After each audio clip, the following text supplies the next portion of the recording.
విపశ్యన ధ్యానం గురించి ఇదొక చిన్న విశ్లేషణ. అసలు మనం ధ్యానం ఎందుకు చేస్తాం? చాలామంది చెప్పేది ప్రశాంతత కోసమే కదా.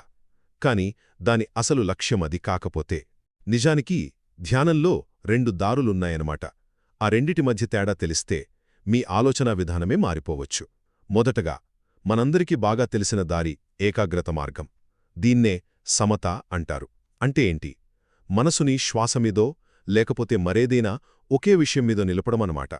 దీనివల్ల ఝానా అనే ఒక అద్భుతమైన ప్రశాంత స్థితికి చేరుకుంటాం. చాలా బాగుంటుంది.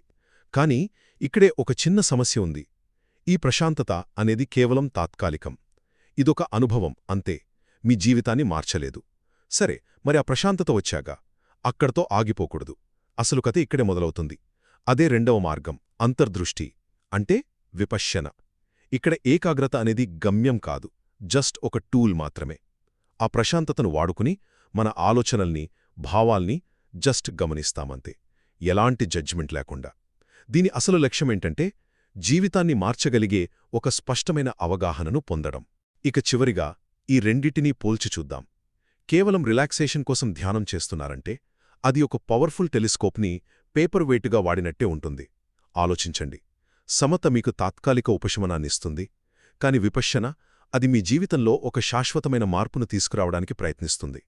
సో గుర్తుపెట్టుకోండి, ధ్యానంలో ప్రశాంతత అనేది ప్రయాణం మొదలు మాత్రమే, గమ్యం కాదు. అసలు గమ్యం జీవితాన్ని మార్చే ఆ అంతర్దృష్టిని పొందడమే.